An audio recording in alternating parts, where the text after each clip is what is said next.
मैं भी तो। देखो ना माँ, कैसी भीग गई हूँ।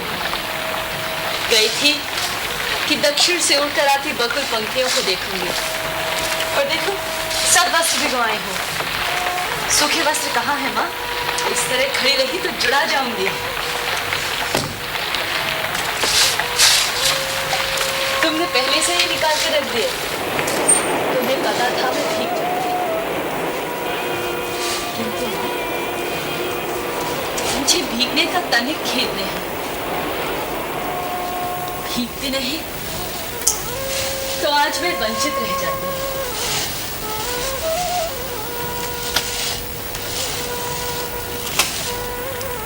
चारों ओर धुआंरे मेघ घेराए थे।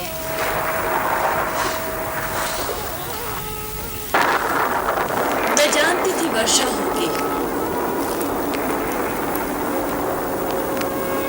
फिर भी मैं घाटी की पगडंडी पर नीचे नीचे उतरती गई। एक बार मेरा अंशुक भी हवा ने उड़ा दिया।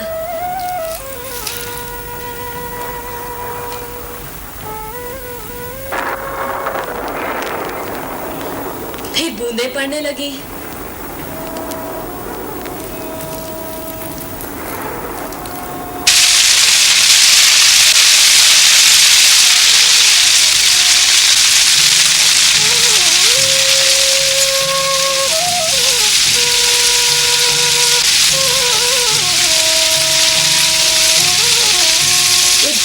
अद्भुत अनुभव था माँ, बहुत अद्भुत।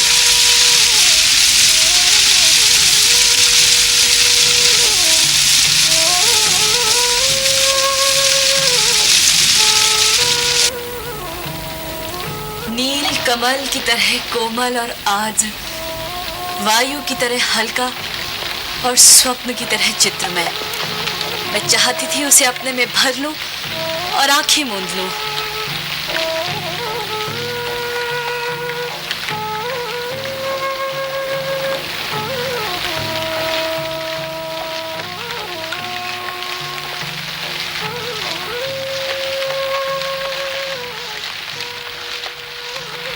आज के वो क्षण मैं कभी नहीं भूल सकती माँ।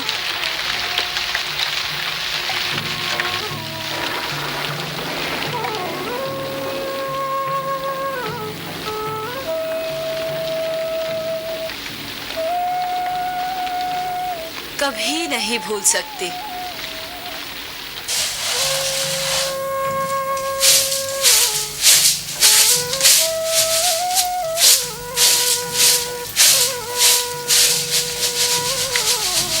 सौंदर्य का ऐसा साक्षात्कार मैंने कभी नहीं किया, जैसे वो सौंदर्य अस्पृश्य होते हुए भी मानसल हो।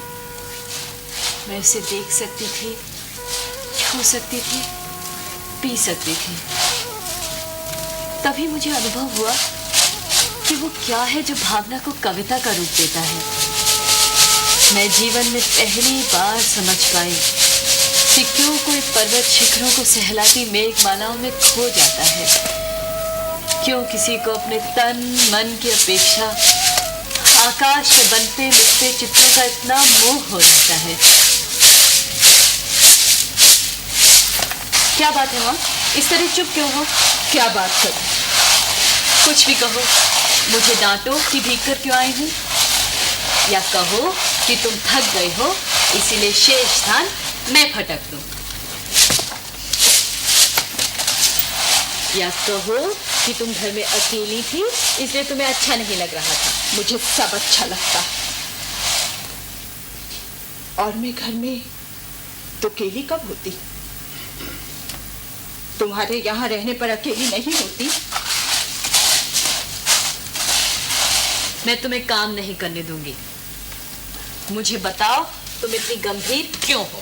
दूध उठा दिया है, शर्करा मिला लो और पी लो। नहीं, तुम पहले बताओ। और जाकर थोड़ी देर विश्राम कर लो, मुझे भी बहुत नहीं माँ, मुझे विश्राम नहीं करना। थकी कहाँ हो जो विश्राम करूं? तुम बताती क्यों नहीं? ऐसा करोगी तो मैं तुमसे बात नहीं करूंगी। हाँ? क्या हुआ माँ? तुम रो क्यों रही हो? कुछ नहीं मल्लिका, कभी बैठे बैठे मन उदास हो जाता। बैठे बैठे मन उदास हो जाता है, लेकिन बैठे बैठे रोया तो नहीं जाता।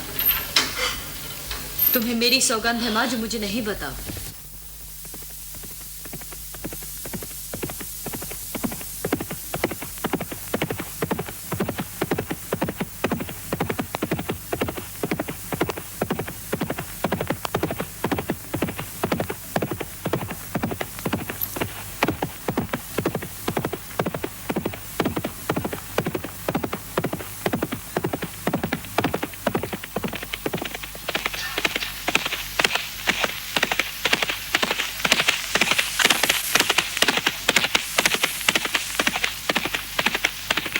ये कौन लोग हैं माँ?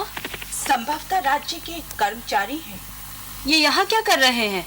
न जाने क्या कर रहे हैं।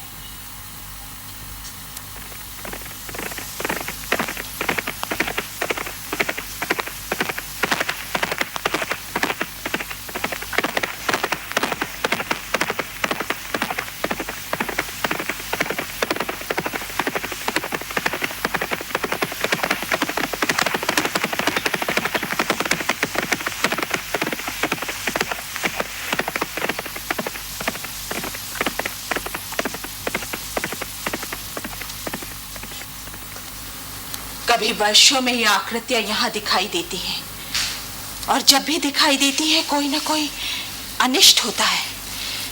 कभी युद्ध की सूचना आती है तो कभी महामारी की। पिछली महामारी में जब तुम्हारे पिता की मृत्यु हुई, तब मैंने ये आकृतियां यहाँ देखी थी। ये लोग आज किस लिए आए हैं? न जाने किस लिए। फिर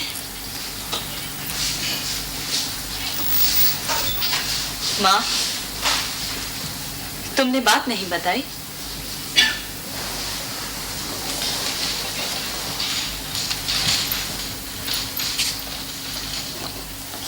अग्निमित्र आज लौट आया है। लौट आया है? कहाँ से? जहाँ मैंने उसे भेजा था। तुमने भेजा था? किंतु मैंने तुमसे कहा था अग्निमित्र को कहीं भेजने की आवश्यकता नहीं है। तुम जानती हो मैं विवाह नहीं करना चाहती, फिर उसके लिए प्रयत्न क्यों करती हो? मैं देख रही हूँ कि तुम्हारी बात ही सार्थक होने जा रही है। अग्निमित्र यही संदेश लाया है कि वे लोग इस संबंध के लिए प्रस्तुत नहीं हैं। वे कहते हैं क्या कहते हैं? क्या अधिकार है उन्हें कुछ भी कहने का? मल्लिका का जीवन उसकी अपनी संपत्ति है। वो उसे नष्ट करना चाहती है तो किसी को उस पर आलोचना करने का क्या अधिकार है? मैं तो कहती हूँ कि मुझे कोई अधिकार है। मैं तुम्हारे अधिकार की बात नहीं कह रही। तुम न कहो, मैं तो कह रही हूँ। आज तुम्हारा जीवन तुम्हारी संपत्ति है, मेरा तुम पर कोई अधिकार नहीं। ऐसा क्यों कहती हो माँ? तुम मुझे समझने का प्रयत्न क्यों नहीं करती? मैं जानती आज तुम पर अपना अधिकार भी नहीं, किंतु इतना बड़ा अपवाद मुझसे नहीं सहा जाता।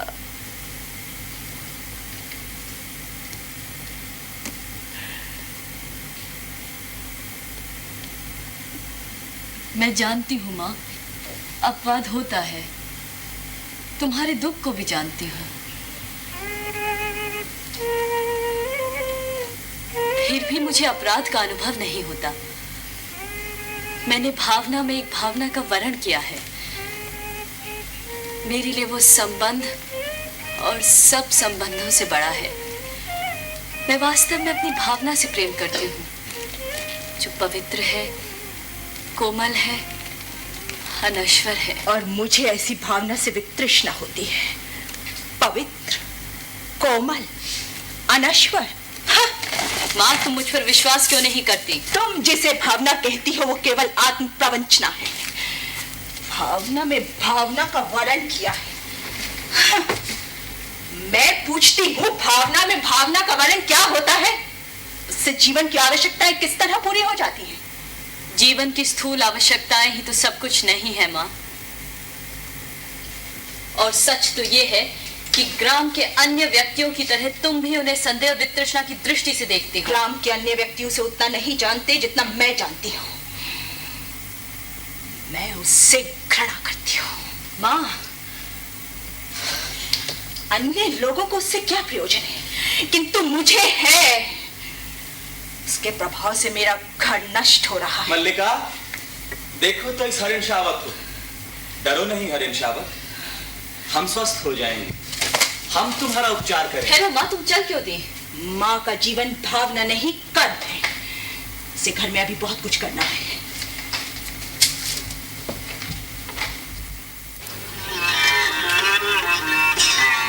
हम जिएंगे हरिण शावक। एक बाण से आहत होकर हम प्राण नहीं देंगे। हमारा शरीर कोमल है तो क्या हुआ, हम पीड़ा सह सकते हैं। एक बाण प्राण ले सकता है तो उंगलियों का कोमल स्पर्श प्राण दे भी तो सकता है।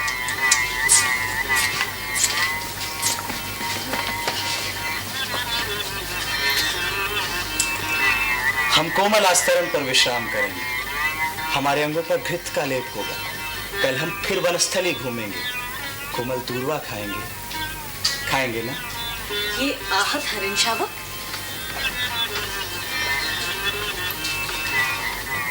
यहाँ ऐसा कौन है जिसने इसे आहत किया? क्या दक्षिण की तरह यहाँ भी? आज ग्राम प्रदेश में कई नई आकृतियां देख रहा हूं। संभवतः राज्य के कुछ कर्मचारी आए। हम सोएंगे। हाँ, हम थोड़ी देर सो लेंगे तो हमारी पीड़ा दूर हो जाएगी। परंतु उससे पूर्व हमें थोड़ा सा दूध पी लेना है। मल्लिका, थोड़ा दूध है तो किसी भाजन में ले आ। माँ ने दूध औटा कर रखा है, देखती हूँ।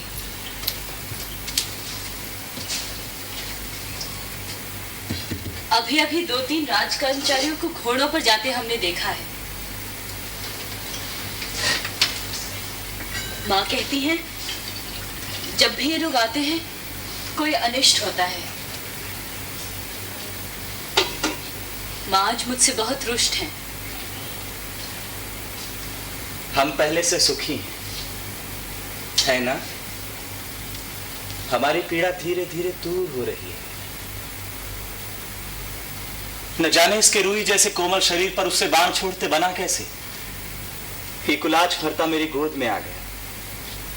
मैंने कहा, तुझे वहां ले चलता हूं जहां तुझे अपनी मां की सी आंखें और उसका सा ही स्नेह मिलेगा। सच, माँ आज मुझसे बहुत रुष्ट हैं। उन्हें अनुमान हो गया होगा कि वर्षा में मैं तुम्हारे साथ थी।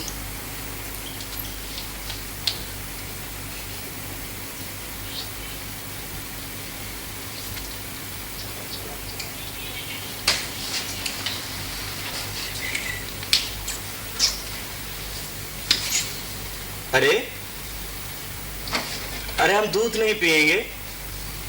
नहीं, हम ऐसा हर्ष नहीं करेंगे। हम दूध अवश्य पिएंगे। ऐसे ऐसे ऐसे।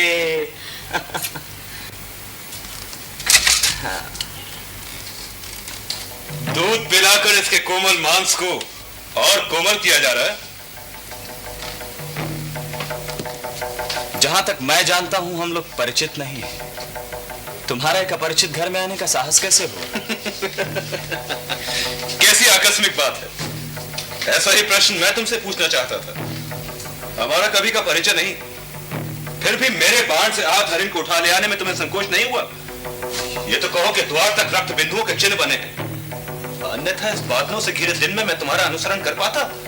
देख रहा हूं तुम इस प्रदेश के निवासी नहीं हो। मैं तुम्हारी दृष्टि की प्रशंसा करता हूँ। मेरी वेशभूषा ही इस बात का परिचय देती है कि मैं यहाँ का निवासी नहीं। मैं तुम्हारी वेशभूषा को देखकर नहीं कहता। तो क्या मेरी ललाट की रेखाओं को देखकर जान पड़ता है कि चौर कर्म के अतिरिक्त सामुद्रिक का भी अभ्यास करते हो? तुम्हें ऐसे लांछन लगाते लज्जा नहीं आती?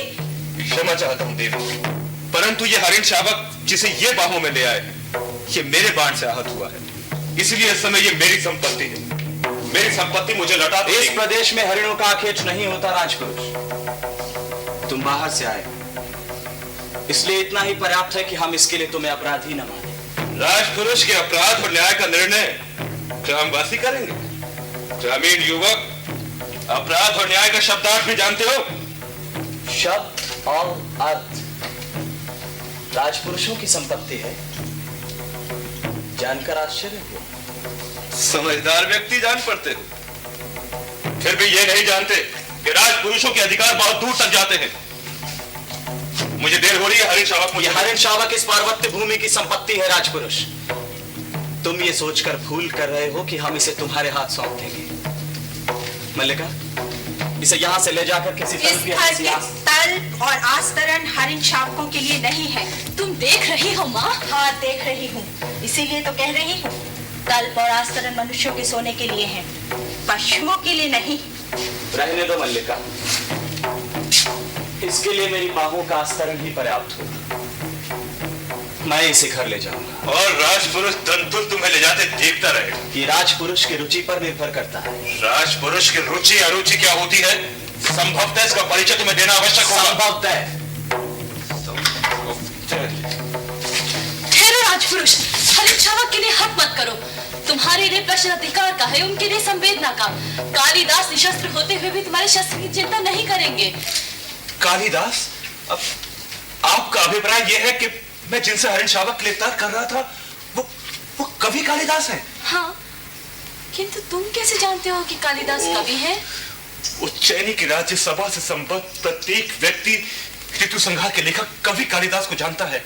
उज्जैनी की राज्यसभा का प्रत्येक व्यक्ति उन्हें जानता है? सम्राट ने स्वयं ऋतु संहार पढ़ा और उसकी प्रशंसा की। इसीलिए उज्जैनी का राज्य ऋतु संहार के लेखक का सम्मान करना और उन्हें राजकवि का आसन देना चाहता है। आचार्य वररुचि आज इसी उद्देश्य से यहाँ आए हैं। राज्य उन्हें सम्मान देना चाहता है, राजकवि का आसन? मुझे खेद है कि मैंने उनके साथ अभद्रता का व्यवहार किया। मुझे जाकर उनसे क्षमा मांगनी चाहिए। ओ माँ, तुमने सुना माँ? राज्य उन्हें सम्मान दे रहा है, उन्हें राजकवि का आसन प्राप्त होगा। माँ, तुम्हारे गीले वस्त्र मैंने सूखने के लिए फैला दिए हैं। थोड़ा सा दूध शेष है, इसमें शर्करा मिला दी है। तुमने सुना नहीं माँ? राजपुरुष क्या कह रहा था? दूध पी लो। आशा करती हूँ अब यहाँ किसी और का आतिथ्य नहीं होना है। आतिथ्य? मैं तो चाहती हूँ आज इस घर में सारे संसार का आतिथ्य करूँ। तुम्हें इस दूध से नहला दूँ माँ? मैं दूध से बहुत नहा चुकी। तुम कितनी निष्ठुर हो माँ। तुमने सुना नहीं? राज्य उन्हें सम्मान दे रहा है, फिर भी तुम दूध पी लो। मैं जैसी निष्ठुर हूँ रहने दो। नहीं, तुम निष्ठुर नहीं हो। मैंने कब कहा कि तुम निष्ठुर हो? नहीं, तुमने नहीं कहा। दूध पी लो।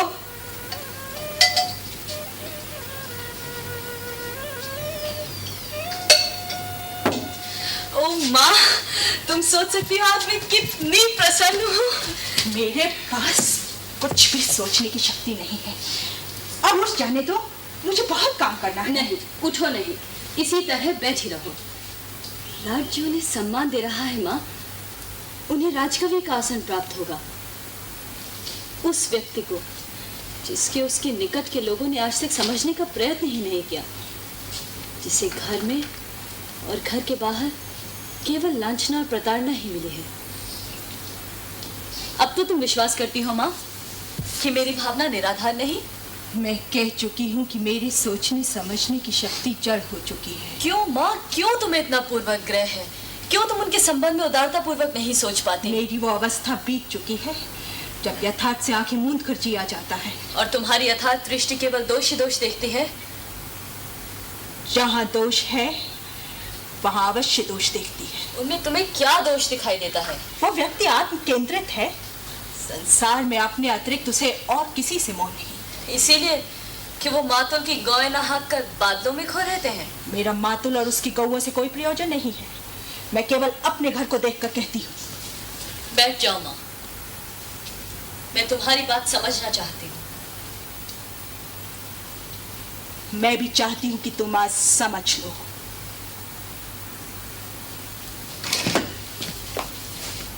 तुम कहती हो कि तुम्हारा उससे भावना का संबंध है। वो भावना क्या है? मैं उसे कोई नाम नहीं देती, परंतु लोग उसे नाम देते हैं। यदि वास्तव में उसका तुमसे भावना का संबंध है तो वो क्यों तुमसे विवाह नहीं करना चाहता? तुम जानती हो माँ, उनका जीवन परिस्थितियों की कैसी विडंबना में बीता है। मातुल के घर में उनकी क्या दशा रही है। उस साधनहीन और अभावग्रस्त जीवन में विवाह की कल्पना ही कैसे की जा सकती है? और आप जबकि उसका जीवन साधनहीन और अभावग्रस्त नहीं रहेगा?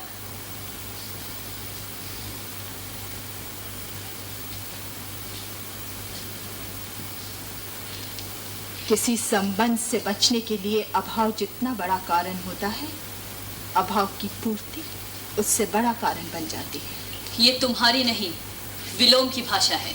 मैं ऐसे व्यक्ति को अच्छी तरह पहचानती हूँ।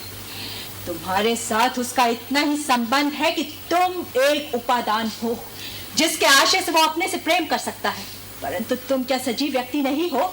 तुम्हारे प्रति उसका या तुम्हारा कोई कर्तव्य नहीं है? कल जब तुम्हारी माँ का शरीर नहीं रहेगा और घर में एक समय के भोजन की व्यवस्था भी न हो सकेगी, तब जो प्रश्न तुम्हारे सामने उपस्थित होगा उसका तुम क्या उत्तर दोगी? तुम्हारी भावना उस प्रश्न का समाधान कर देगी। फिर कह दो ये मेरी नहीं, विलोम की भाषा है।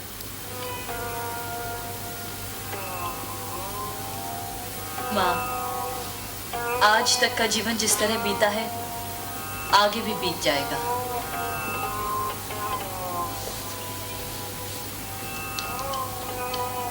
आज जब उनका जीवन एक नई दिशा ग्रहण कर रहा है, मैं उनके सामने अपने स्वार्थ का उद्घोष नहीं करना चाहती।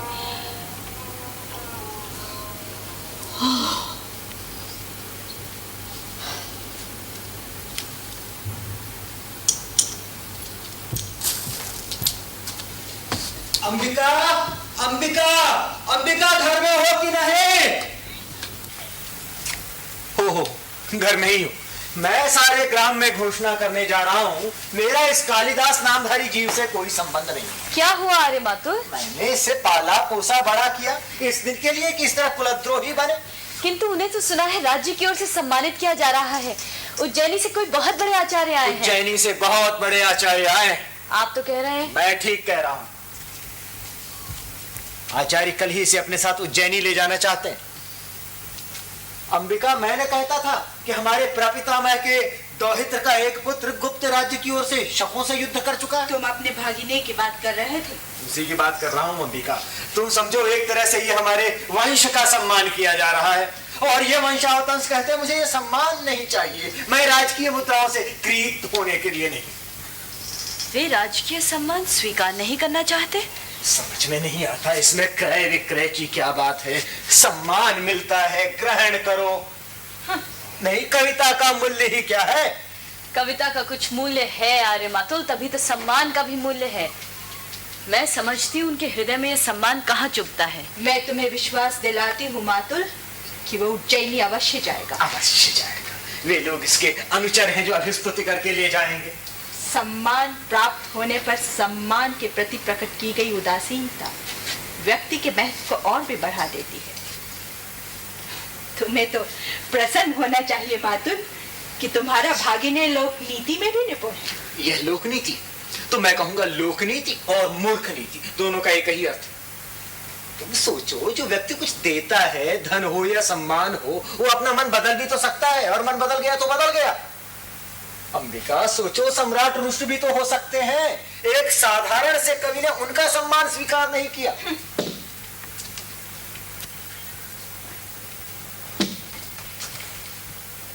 मातुल, आप अभी तक यहाँ हैं और आचार्य वहां आपकी प्रतीक्षा कर रहे हैं। और तुम यहाँ क्या कर रहे हो? मैं तुमसे कहकर नहीं आया था जब तक मैं लौट कर ना आऊं तुम आचार्य के पास रहना। किंतु ये भी तो कहा था कि जब आचार्य विश्राम कर चुके तो तुरंत आपको सूचना दो। यह भी कहा था, किंतु वह भी तो कहा था। यह कहा तुम्हारी समझ में आया, वह नहीं आया। किंतु मातुल। किंतु मातुल क्या? मातुल मूर्ख है? बताओ, तुम मातुल को मूर्ख समझते हो? नहीं मातुल। निश्चित रूप से मातुल मूर्ख नहीं तो तुम मूर्ख हो। आचार्य ने क्या कहा? उन्होंने कहा कि वे आपके साथ सारे ग्राम प्रदेश में घूमना चाहते हैं, जिस प्रदेश ने कालिदास की कविता को जन्म दिया। कालिदास की कविता? न जाने इतने बड़े आचार्य को इसकी कविता में क्या विशेषता दिखाई देती है। इस व्यक्ति को साधारण लोक व्यवहार तक का तो ज्ञान नहीं, तुम लोक नीति की बात कहती हो। आप एक हरण शावक को गोदी में लिए चले आ रहे थे। मैंने कहा, कवि कुलगुरु, यह समय इस रूप में घर जाने का नहीं है। उज्जैनी से बहुत बड़े आचार्य आए। सुनते ही लौट पड़े जैसे रास्ते में सांप देख लिया हो। मल्लिका, मातुल को आसन दो। नहीं नहीं, ना आसन है, मुझे आसन की आवश्यकता नहीं। आचार्य मेरी प्रतीक्षा कर रहे हैं। मैंने कहा कविवर, राज्य की ओर से आपका सम्मान हो। सुनकर रुक कर जलते अंगारों किसी दृष्टि से मुझे देखा। मैं राजकीय मुद्राओं से प्रीत होने के लिए नहीं हूं। ऐसे कहा जैसे राजकीय मुद्राएं आपके विरह में भूली जा रही हूं और चल दिए। मेरे लिए धर्म संकट खड़ा हो गया कि अनुनय करता करता आपके पीछे जाऊं या अभ्यागतों को देखूं। अब इस निक्षेप से आचार्य के पास रहने को कहकर आया था और ये धुरीहीन चक्र की तरह मेरे पीछे पीछे चला आया। किंतु मातुल, मैं तो समाचार देने आया था कि आचार्य विश्राम कर चुके हैं। बहुत अच्छा किया, समाचार देने के लिए धन्यवाद कहता हूं। अब इतना कीजिए कि ये कविकुल शिरोमणि जहां भी हो उन्हें ढूंढ कर लाइए। मेरा कर्तव्य कहता है जैसे भी हो उसे आचार्य के सामने प्रस्तुत कर, और मेरा मन कहता है जहां भी देखूं शिखा न्यस्त हस्त। मातुल,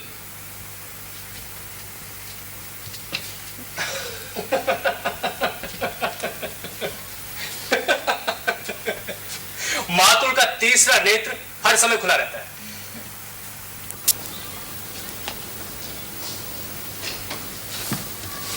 किंतु कालिदास इस समय है कहाँ? कालिदास इस समय जगदम्बा के मंदिर में। आपने उन्हें देखा है? हाँ, देखा है। आपने मातुल से नहीं कहा? मैं नहीं चाहता था कि मातुल इस समय वहां जाए। क्यों? क्या आप भी नहीं चाहते कि वो? मैं चाहता हूं कालिदास उज्जैनी अवश्य जाए, इसलिए मैंने मातुल का इस समय वहां जाना उचित नहीं समझा। मातुल को अपने मुख से उच्चारित शब्दों को सुनने में वो रस प्राप्त होता है कि बस बोलते ही चले जाते, परिस्थिति को समझने नहीं चाहते। कालिदास हट कर रहे हैं कि जब तक उज्जैनी से आए हुए अतिथि लौट नहीं जाते वे जगदम्बा के मंदिर में ही रहेंगे, घर नहीं जाएंगे। कैसी विचक्षणता! विचक्षणता? विचक्षणता ही तो है। इसमें विचक्षणता क्या है अंबिका? राज्य कवि का सम्मान करना चाहता है। कवि सम्मान के प्रति उदासीन, जगदम्बा के मंदिर में साधना निरत है। राज्य के प्रतिनिधि मंदिर में जाके कवि की अभ्यर्थना करते हैं।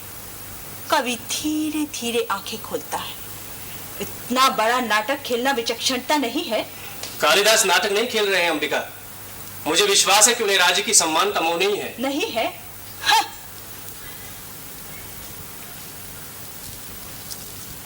मातुल का या किसी का भी आग्रह उनका हट नहीं छुड़ा सकता है। केवल एक व्यक्ति है जिसके अनुरोध से संभव है वे हट छोड़ दे। हमारे घर में किसी को उसके हट छोड़ने या ना छोड़ने से कोई प्रयोजन नहीं है। कालिदास अपनी भावुकता में ये भूल रहे हैं कि इस अवसर का तिरस्कार करके वे बहुत कुछ खो बैठेंगे। योग्यता एक चौथाई व्यक्तित्व का निर्माण करती है, शेष पूर्ति प्रतिष्ठा द्वारा होती है। कालिदास को राजधानी अवश्य जाना चाहिए। तो उसमें बाधा क्या है?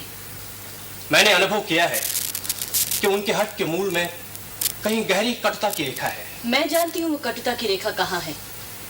कुछ समय पूर्व एक राजपुरुष से उनका साक्षात्कार हो चुका है। उस कटुता को केवल तुम ही दूर कर सकती हो मल्लिका।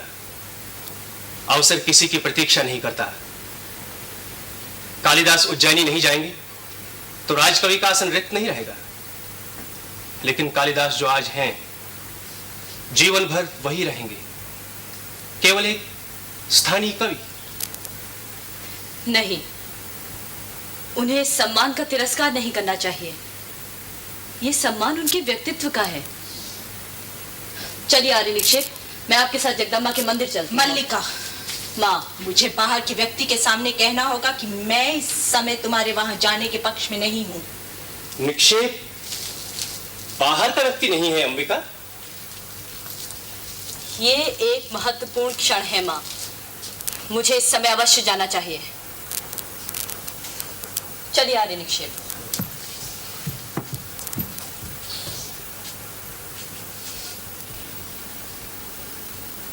क्षमा चाहता हूं अंबिका।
घिरे हुए मेघों ने आज समय अंधकार कर दिया है अंबिका। या तुम्हें समय का ज्ञान नहीं रहा? आश्चर्य है तुमने दीपक नहीं जलाया। विलो, तुम यहाँ क्यों आए हो? दीपक जला दूं? विलोम का आना ऐसे आश्चर्य का विषय नहीं है। तुम चले जाओ विलो। तुम जानते हो कि तुम्हारा यहाँ आना मल्लिका को सहे नहीं है। मैं जानता हूँ अंबिका।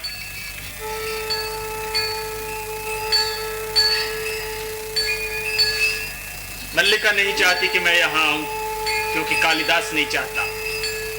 और कालिदास क्यों नहीं चाहता? क्योंकि उसे मेरी आंखों में अपने हृदय का सत्य झांकता दिखाई देता है। उसे उलझन होती है। किंतु तुम तो जानती हो अंबिका, मेरा एकमात्र दोष यह है कि मैं जो अनुभव करता हूँ स्पष्ट कह देता हूँ। मैं इस समय तुम्हारे दोष अदोष का विवेचन नहीं करना चाहती विलो। देख रहा हूं इस समय तुम बहुत आर्त हो। और तुम कब आर्त नहीं रही अंबिका? सुना है कालिदास उज्जैनी जा रहा है। राज्य की ओर से उसका सम्मान होगा।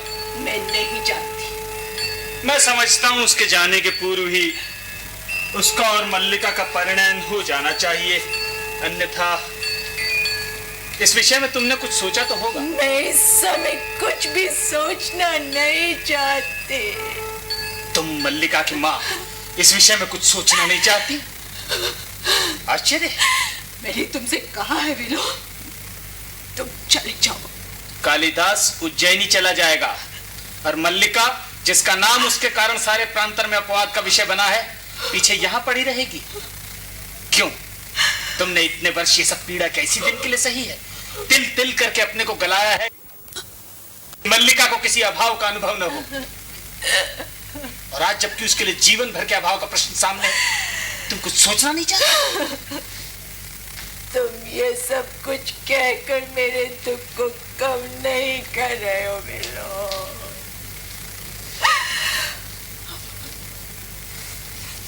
मैं तुमसे अनुरोध करती हूँ कि मुझे इस समय यहाँ अकेली रहने दो। मैं इस समय यहाँ होना बहुत आवश्यक समझता हूँ। मैं ये सब बातें तुम्हें नहीं, उसे सुनाने आया हूँ। मैं आशा कर रहा हूँ अभी मल्लिका के साथ यहाँ आएगा। मैंने मल्लिका को जगदम्बा के मंदिर की ओर जाते देखा है। मैं कुछ क्षण उसकी यहीं प्रतीक्षा करना चाहता हूँ। अधिक प्रतीक्षा नहीं करनी पड़ेगी विलोम। मैं जानता हूं कि तुम कहां, किस समय और क्यों मेरे साक्षात्कार के लिए उत्सुक रहते हो। कहो, आजकल किस नए छंद का अभ्यास कर रहे हो? छंदों का अभ्यास मेरी वृत्ति नहीं है। मैं जानता हूं विलोम, तुम्हारी वृत्ति दूसरी है। उस वृत्ति ने संभवतः छंदों का अभ्यास सर्वथा छुड़ा दिया है। आज निस्संदेह तुम अपने छंदों के अभ्यास पर गर्व कर सकते हो। सुना है राजधानी से निमंत्रण आया है। सुना मैंने भी है। तुम्हें दुख हुआ? दुख? हाँ हाँ, बहुत। एक मित्र के बिछुड़ने का दुख किसे नहीं होता। कल ब्रह्म मुहूर्त में ही चले जाओगे? मैं नहीं जानता। मैं जानता हूं।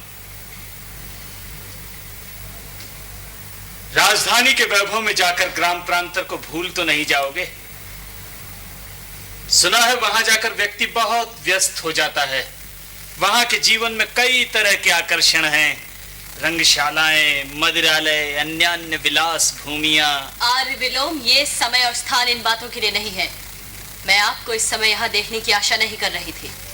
मैं जानता हूं तुम इस समय मुझे यहाँ देखकर प्रसन्न नहीं हो, परंतु मैं अंबिका से मिलने आया था। बहुत दिनों से भेंट नहीं हुई थी। ये कोई ऐसी अप्रत्याशित बात तो नहीं है? विलोम का कुछ भी करना अप्रत्याशित नहीं। ये वास्तव में प्रसन्नता का विषय है कालिदास कि हम दोनों एक दूसरे के विषय में इतनी अच्छी तरह से समझते हैं। मेरी प्रकृति में ऐसा कुछ नहीं है जो तुमसे छुपा हो। विलोम क्या है?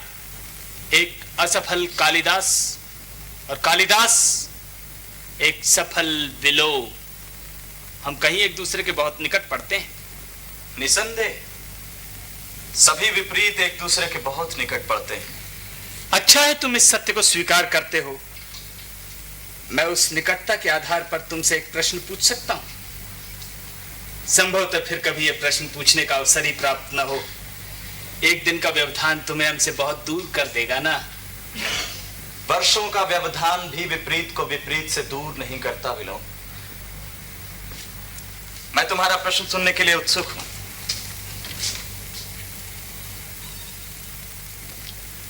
मैं जानना चाहता हूं कि तुम अभी तक वही कालिदास हो ना? आर्य विलोम, मैं इस प्रकार की अनर्गलता क्षम्य नहीं समझती। अनर्गलता? क्यों कालिदास, मेरा प्रश्न सार्थक नहीं है? क्यों अंबिका? मैं इस संबंध में कुछ नहीं जानती और न ही जानना चाहती हूँ। ठहरो अंबिका। कल तक ग्राम प्रांतर में कालिदास और मल्लिका के संबंध को लेकर बहुत कुछ कहा सुना जाता रहा है। आर्य विलोम, उस आधार को दृष्टि में रखते हुए क्या ये उचित नहीं होगा कि कालिदास स्पष्ट कर दे उसे उज्जैनी अकेले जाना है? कालिदास आपके किसी भी प्रश्न का उत्तर देने के लिए बाध्य नहीं है। मैं कब कहता हूं कि बाध्य है, परंतु संभव है कालिदास का अंतःकरण उसे उत्तर देने के लिए बाध्य करे। क्यों कालिदास? मैं तुम्हारी प्रशंसा करने के लिए अवश्य बाध्य हूं। तुम दूसरों के घर में ही नहीं, उनके जीवन में भी अनधिकार प्रवेश कर जाते हो। अनधिकार प्रवेश? मैं?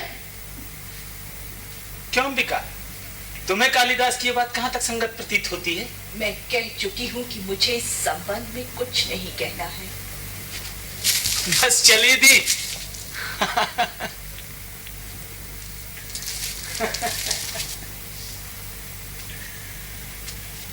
अच्छा कालिदास, तुम ही बताओ, मैंने किसके जीवन में अनधिकार प्रवेश किया है? चलो ग्राम प्रांतर में चलकर किसी से पूछ लें।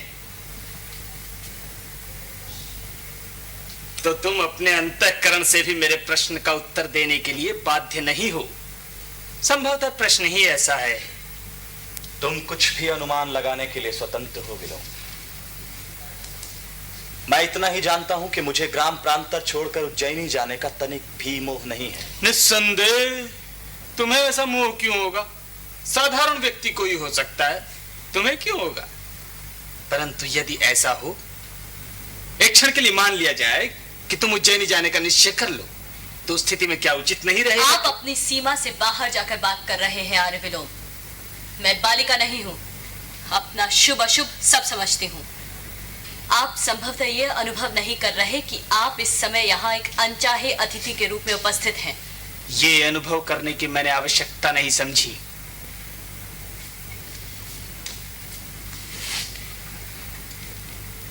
मल्लिका, तुम मुझसे घृणा करती हो, मैं जानता हूं, परंतु मैं तुमसे घृणा नहीं करता। मेरे यहां होने के लिए इतना कारण पर्याप्त है।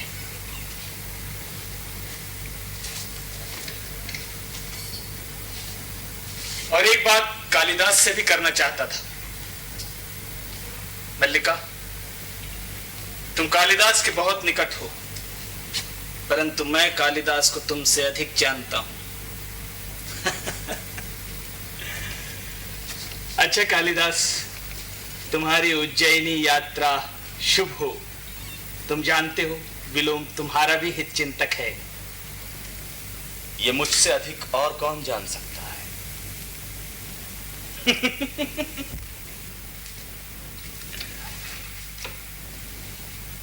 अनचाहा अतिथि संभवतः फिर भी कभी आ पहुंचे, तब के लिए भी क्षमा चाहते हुए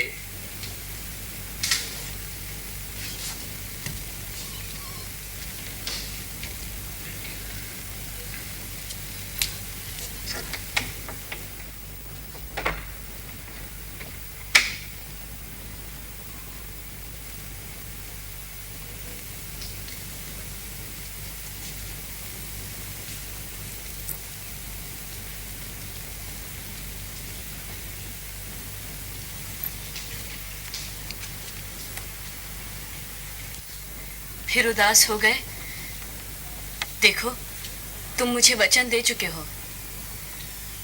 फिर एक बार सोचो मल्लिका, प्रश्न सम्मान और राजाशय स्वीकार करने का नहीं है, उससे कहीं बड़ा एक प्रश्न मेरे सामने है। और वो प्रश्न मैं हूं ना? वहां बैठो।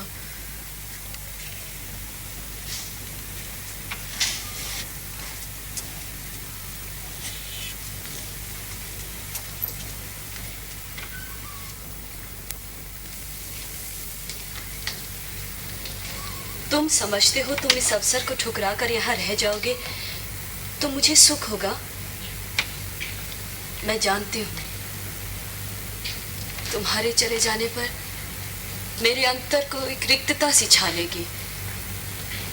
बाहर भी संभवतः बहुत सूना प्रतीत होगा। फिर भी मैं अपने साथ छल नहीं कर रही। मैं हृदय से कहती हूँ तुम्हें जाना चाहिए। चाहता हूं तुम इस समय अपनी आंखें देख सकती। मेरी आंखें इसलिए गिली हैं कि तुम मेरी बात नहीं समझ रहे।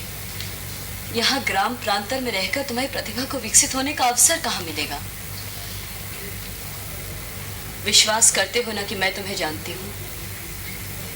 जानती हूँ कि कोई भी रेखा तुम्हें घेरे तो तुम घिर जाओगे। मैं तुम्हें घेरना नहीं चाहती, इसीलिए कहती हूँ कि तुम जाओ। तुम पूरी तरह नहीं समझ रही मल्लिका। प्रश्न तुम्हारे घेरने का नहीं है।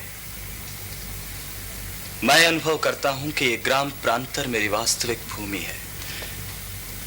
मैं कई सूत्रों से इस भूमि से जुड़ा हूं। उन सूत्रों में तुम हो। आकाश, मेघ, यहाँ की हरियाली है, हरिणों के बच्चे हैं, पशुपाल हैं। यहाँ से जाकर मैं अपनी भूमि से उखड़ जाऊंगा।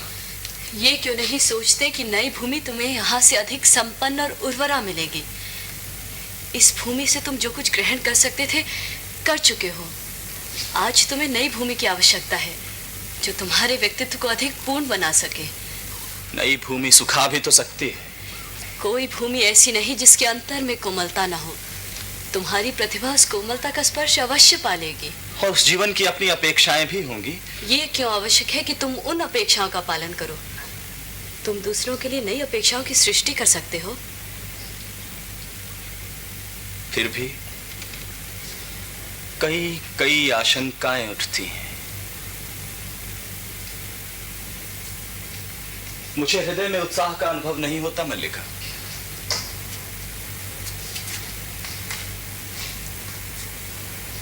मेरी ओर देखो। अब भी उत्साह का अनुभव नहीं होता? मैं तुम्हें विश्वास दिलाती हूँ कि तुम यहाँ से जाकर भी यहाँ से दूर नहीं होगे। यहाँ की वायु, यहाँ के मेघ और यहाँ के हरिण, इन सब को तुम अपने साथ ले जाओगे। और मैं भी तो तुमसे दूर नहीं होंगी। जब भी तुम्हारे निकट होना चाहूंगी पर्वत शिखर पर चली जाऊंगी और उड़कर आते मेघों में घिर जाया करूंगी।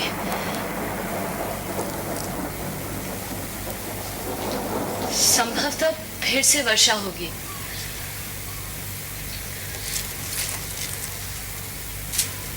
आचार्य तुम्हारी प्रतीक्षा कर रहे होंगे।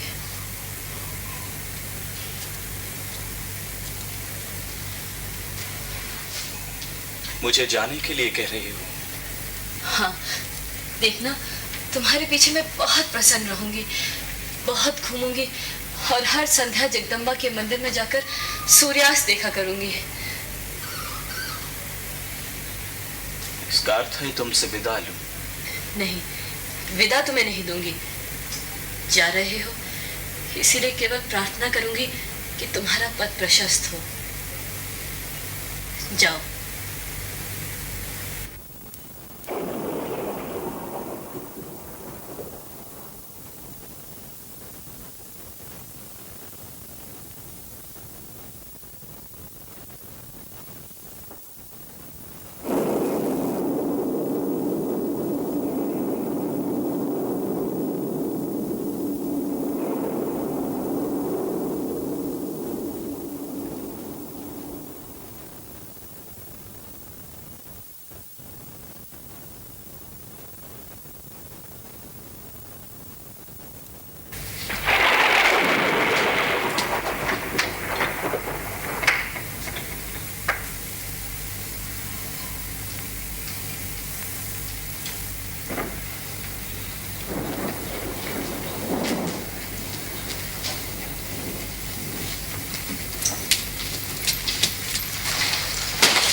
मल्लिका,